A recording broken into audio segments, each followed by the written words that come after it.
മാനസദസ്സിന് വന്ദനം. ജീവിതത്തിൽ വിശുദ്ധി എന്നത് അപ്രാപ്യമായ ഒന്നല്ലെന്നും എല്ലാവർക്കും അത് സ്വന്തമാക്കാമെന്നും നമ്മെ ഓർമ്മപ്പെടുത്തുന്ന കുടുംബങ്ങൾക്ക് വേണ്ടി പ്രവർത്തിച്ച കരുണാദ്ര സ്നേഹത്തിൻ്റെ പ്രവാചകനും പ്രഘോഷകനുമായ ധന്യൻ അഗസ്റ്റിൻ ജോൺ ഊക്കനച്ചനെയാണ് ഞാൻ ഇന്ന് നിങ്ങളുടെ മുന്നിൽ പരിചയപ്പെടുത്തുന്നത്. 1880 ഡിസംബർ 19 തൃശ്ശൂർ ജില്ലയിലെ പറപ്പൂർ ഇടവകയിൽ ഭൂജാതനായി. വളരെ ബാല്യത്തിൽ തന്നെ മാതാപിതാക്കളെ നഷ്ടപ്പെട്ടെങ്കിലും ദൈവത്തോട് പഴി പറയാതെ പരാതികൾ ഉയർത്താതെ പരിശുദ്ധ അമ്മയെ സ്വന്തം അമ്മയായും ഈശോയെ അപ്പനായും സ്വീകരിച്ചു.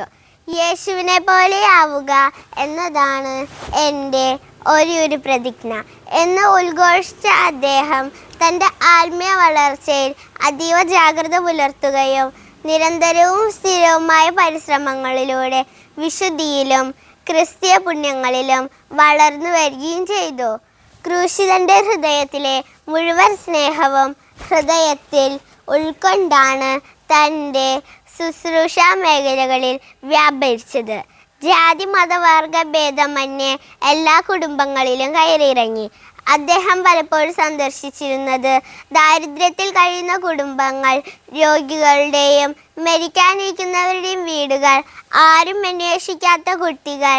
അവരുടെ കണ്ണീരിൽ ക്രിസ്തുവിനെ കണ്ടു സ്നേഹവും സമാധാനവും പകർന്നു കൊടുത്തു. സ്നേഹിക്കുകയാണ് നിങ്ങളുടെ ജോലി, സ്നേഹത്തിൽ നിങ്ങളെ ആരും പിന്നിലാക്കാതിരിക്കട്ടെ എന്ന അദ്ദേഹത്തിൻ്റെ സൂക്തം പ്രസക്തമാണ്. അച്ഛൻ നമ്പുരാൻ്റെ വിശ്വാസ ജീവിതത്തെ നോക്കുമ്പോൾ ദർശനം ഇപ്രകാരമായിരുന്നു: കുടുംബം തന്നെയാണ് സഭയുടെ ഹൃദയം. സഭ വളരണമെങ്കിൽ കുടുംബം വളരണം. സമൂഹം മാറണമെങ്കിൽ കുടുംബം ദൈവ കേന്ദ്രീകൃതമാകണം. അദ്ദേഹത്തിൻ്റെ നേതൃത്വത്തിൽ കുടുംബങ്ങളിൽ ദൈനംദിന പ്രാർത്ഥന, ബൈബിൾ വായന, കുടുംബയോഗങ്ങൾ, ചെറിയ പ്രാർത്ഥനാ കൂട്ടങ്ങൾ തുടങ്ങി പല പ്രവർത്തനങ്ങളും വളർന്നു. ഇതിനൊക്കെ സാധിച്ചത് അച്ഛൻ്റെ കരുണാദ്ര സ്നേഹം കൊണ്ടാണ്.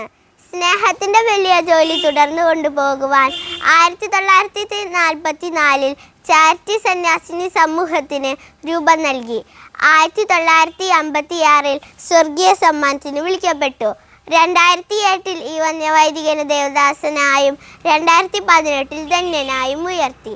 അച്ഛൻ്റെ ജീവിതം നമ്മോട് പറയുന്ന സന്ദേശം വളരെ വ്യക്തമാണ്. ഒരു കുടുംബവും ഒരു മനുഷ്യനും അവഗണിക്കപ്പെടരുത്. ഈ മാതൃകയിൽ നിന്ന് നാം പഠിക്കേണ്ടത് കുടുംബത്തിലൂടെ സുവിശേഷം ജീവിക്കുക, കുടുംബത്തിലൂടെ സുവിശേഷം പ്രഖ്യാപിക്കുക എന്നുള്ളതാണ്. കുടുംബാംഗങ്ങൾ ഒത്തൊരുമിച്ച് പ്രാർത്ഥിക്കുന്നിടത്ത് ദൈവാനുഭവം ആഴത്തിലാവുകയും സാമൂഹിക ഉത്തരവാദിത്വ ബോധം വളരുകയും ചെയ്യുമെന്ന് അദ്ദേഹം പഠിപ്പിച്ചു. നമുക്ക് ചുറ്റും നമ്മളറിയാത്തവരായി ആരും ഉണ്ടാകരുത് എന്ന ചിന്തയ്ക്ക് ജീവനും ജീവിതവും നൽകിയ ഊക്കനച്ചൻ തൻ്റെ പ്രവർത്തന മണ്ഡലത്തിലെ കുടുംബങ്ങൾക്ക് അക്ഷരാർത്ഥത്തിൽ കാവലാളായി. കുടുംബത്തിൻ്റെ പ്രാധാന്യം മനസ്സിലാക്കി കടന്നു ചെന്ന കുടുംബങ്ങളിൽ കരുണാർദ്ര സ്നേഹത്തിൻ്റെ തിരി തെളിയിച്ച ഊക്കനച്ചൻ്റെ മാധ്യസ്ഥം നമ്മുടെ കുടുംബങ്ങളെ ശക്തിപ്പെടുത്തട്ടെ എന്ന് ആശംസിച്ചുകൊണ്ട് നിർത്തുന്നു. നന്ദി. നമോവാകം. ജയ് ക്രൈസ്റ്റ്.